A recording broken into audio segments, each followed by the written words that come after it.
have these conversations with brilliant minds, with leaders at the forefront of this disruptive technology.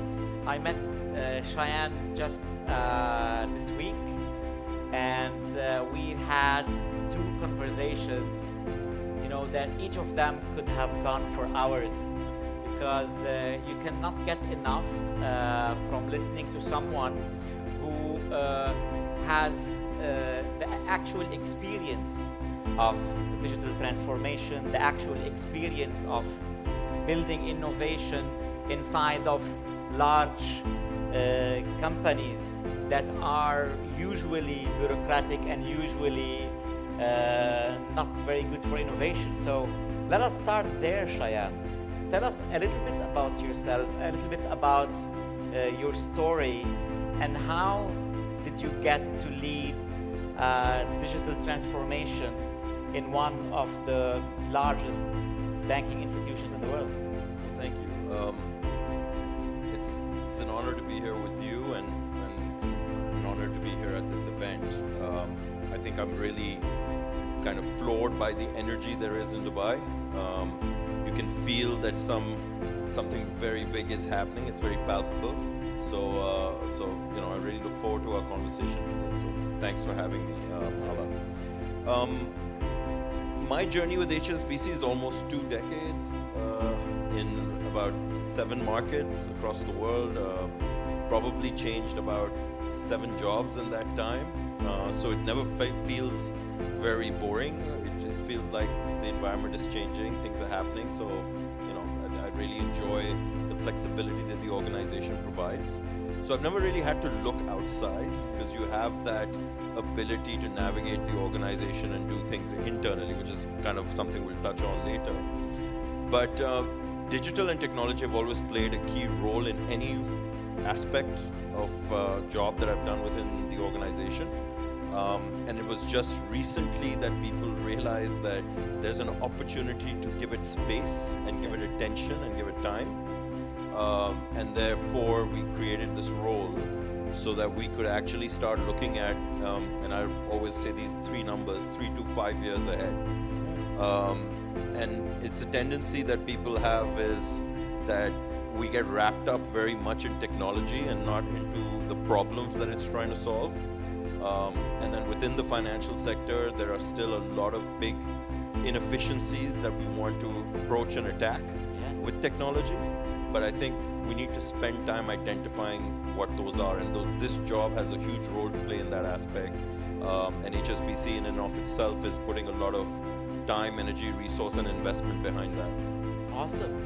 So I'm curious, how do you convince the leaders of such a usually very conservative industry, such as the banking and finance industry, to be open for innovation, to be willing to embrace innovation, to incubate entrepreneur inside of an organization that is usually built on a very steep hierarchy and very clear processes? Innovation is the exact opposite of clear hierarchies and processes. How do you square that circle, man? Well, I'll tell you a story, and I guess tell the audience a story, which is really interesting for me. I went to a conference very similar to this, and we were asked to put on a virtual reality helmet. And there was a lot of promise in that experience that we're going to show you something spectacular for financial services. And when I put the helmet on, we were transported into the metaverse, where I was made to go into a bank branch. And I think people are missing the point, because in a world where you can do anything and anything's possible in a virtual world, where there's a lot of learning from the gaming industry on how they interact with each other, how they build worlds as part of the Minecraft experience or Roblox experience. Why would we build a bank branch there? Yeah. And so the reason why that's important to me is that if we continue on the trajectory we're going to come up with the same ideas. Yes. And so it's so fundamentally important to shift your thinking into spending time and energy on what the world should look like, could look like in 3 to 5 years' time.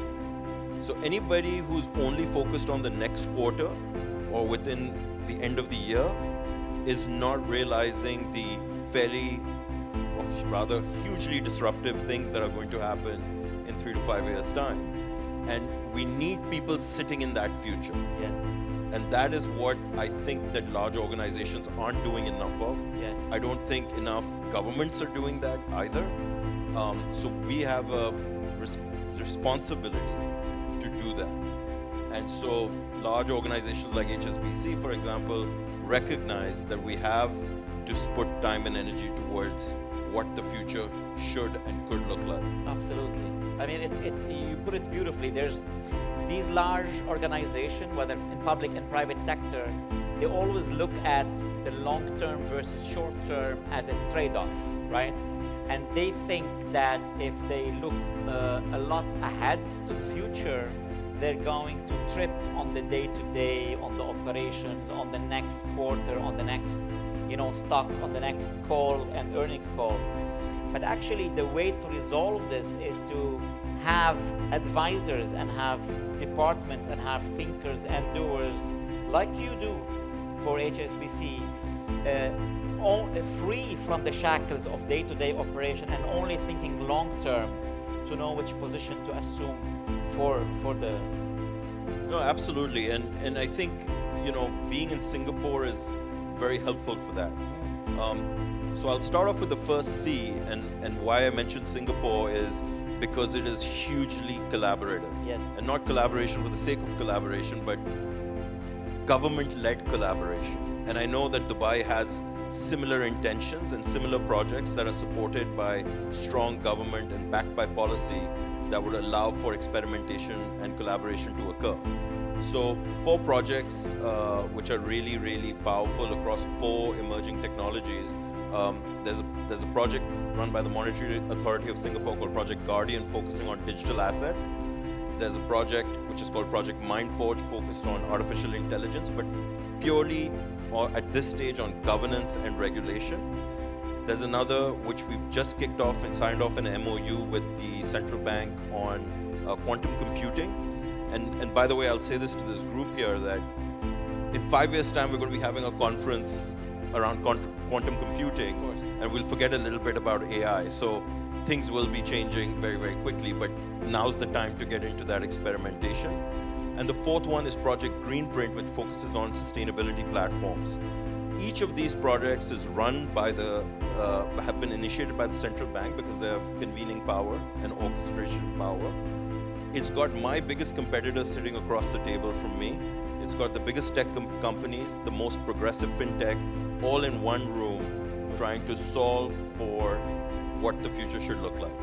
And I think that to me is hugely beneficial in when you're trying to bring the best talent, the best knowledge, the best experience in a room, and then look at designing what the future should be. So I think that collaboration spirit is so critical. That it's not only about doing it internally in your organization, but you must do that, but you must have an externality that is allowing you to share, because no one's going to get out of this by being in their own silo. Absolutely, absolutely. And it's super interesting because you bring the perspective from someone who lived in Singapore and someone who's lived in Dubai. You told me you lived in Dubai in the past. You actually lived and worked in 2 of the most progressive cities in the world, in their future outlook, in their embrace for innovation, in their governance model that has much less bureaucracy than, say, EU or US or China. How do you think these 2 beacons of technology and futurism can learn from each other when it comes to these fintech technologies, this new AI wave? What can Singapore learn from Dubai? What can Dubai learn from Singapore? Yeah, I've been very privileged to live in both these places, and they all have very similar dynamics. extremely strong government support for development of talent, local talent, extremely large set of expat talent that is being brought in. And for example, Golden Visa is a great opportunity for there being more expat talent, more highly skilled talent, almost the best in breed coming and living here. Singapore does similar in terms of attracting the best and the brightest from around the world. I think the other aspect is that there's a deep entrepreneurial spirit that exists in both markets, wants to drive founding new businesses, new opportunities, looking to try. I guess it's not only entrepreneur, it's a sense of urgency. Yes. And I think the sense of urgency is what got Silicon Valley to where it is today. It's the same sense of urgency that drives London, New York. And you're sensing that here and in Dubai, here and in Singapore as well. And I think that we must capitalize on. So I think genuinely we're very strong. I mean, the UAE is the biggest trading partner for Singapore. We recently at HSBC had signed an agreement with the Singapore Business Federation to start supporting businesses to set up and do business and trade with the UAE. And it's a huge $53 billion opportunity between ASEAN and MENAT. And so and technology is going to be one of the key drivers for that. Yes. So the idea is we have the Singapore FinTech Festival happening in November.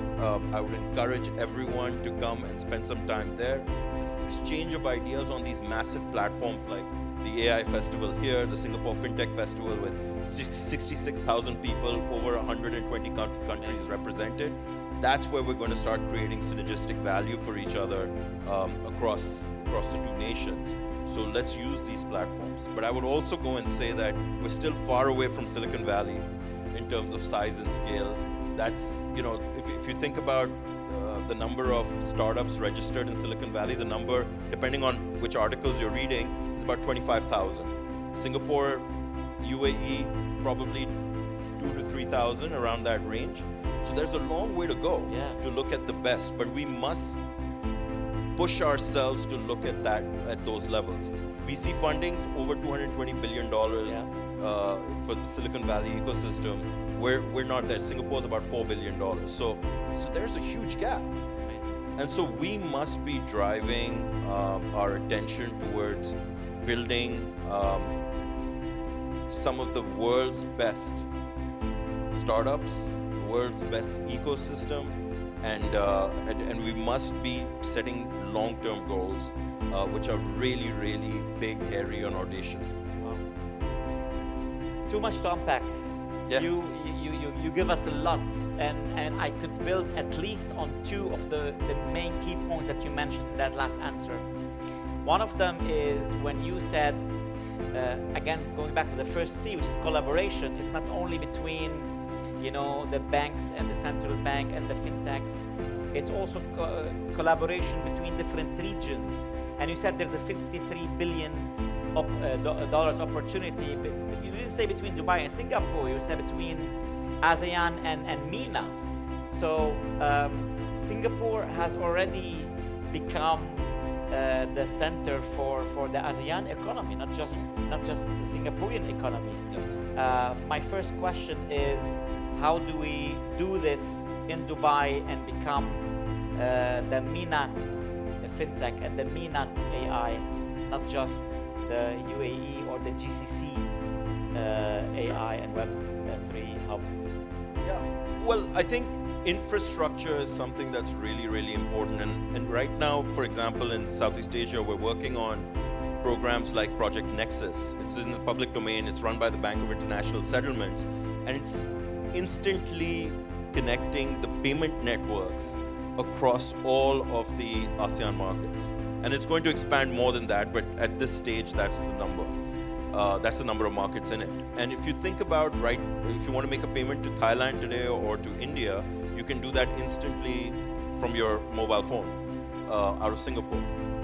This leads into looking at cross-border wallet opportunities, e-commerce opportunities, driving the digital ecosystem, digital economy, being able to pay vendors or suppliers very, very quickly and efficiently without putting a burden of working capital on yourself. So I think I can't say that this is what's needed, but I know what's working. So that's definitely an opportunity which has really changed the way in which we think about basic things like payments, being something which is becoming more efficient. Yes. And we need to do that so that we can do better business and more efficient business.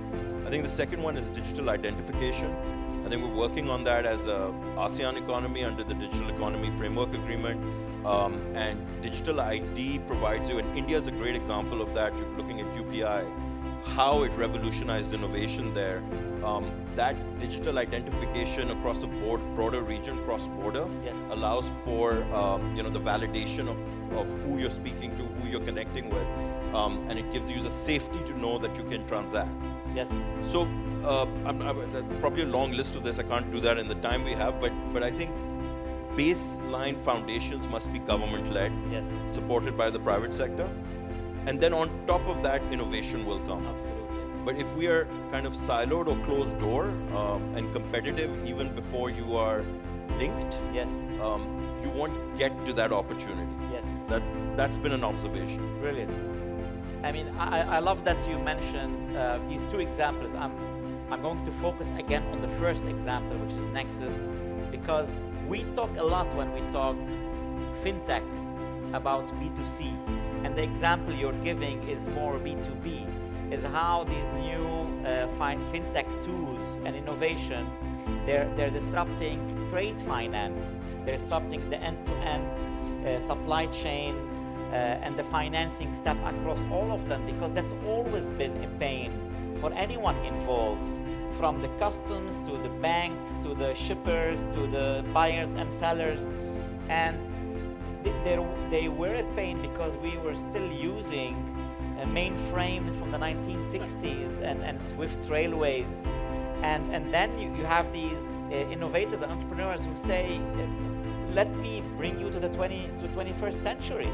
So the key message here is FinTech is not only B2C, there's a big value in the B2B, which is so if you look at Silicon Valley or you look at even the EU, that's a huge B2C market, right? So you have 300 million plus in the United States as a local B2C market. Yes. But if you look at places like Singapore and Dubai, we have very small domestic markets. Yes. So if you can't think of scaling B2C fintechs here, you need scale to do that. Market like India is a great example where you can go to B2C. So B2B is a massive opportunity, and Singapore realized this when it was in 2016 about 26 to $30 million of fintech investment. It grew the B2B fintech market so fast. It's now about 4 billion plus. Yes. So I think the opportunity is that how do you find that niche for what's relevant in your market, and then really start focusing time, energy, and resource behind that to solve problems like trade finance, cash management, inventory management, focusing on standards that businesses can use to connect with each other, platforms that allow us to do that.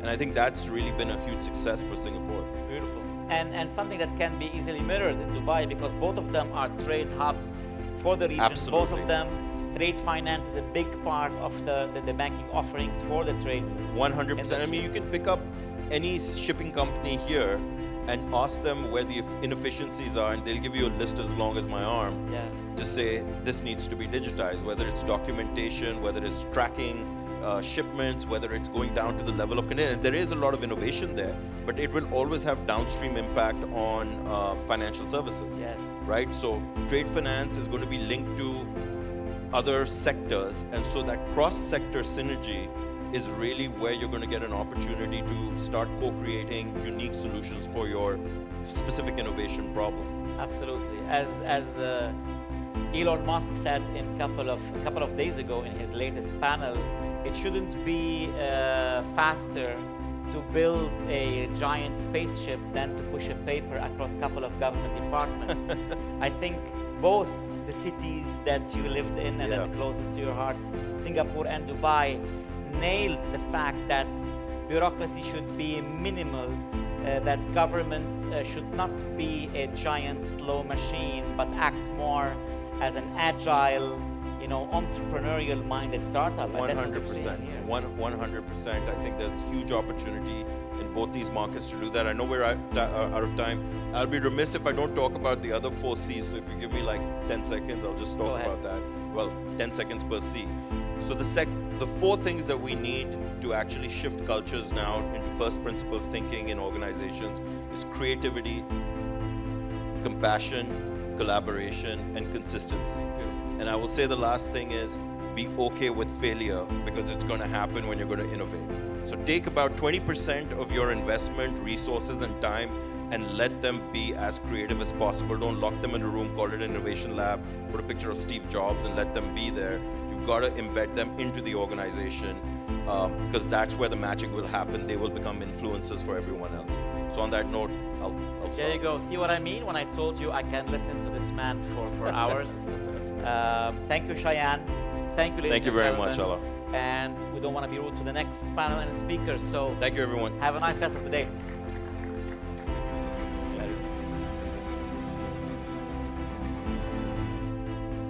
Thank you, Shayan. Thank you, Alaa, for that amazing conversation. And my biggest takeaway was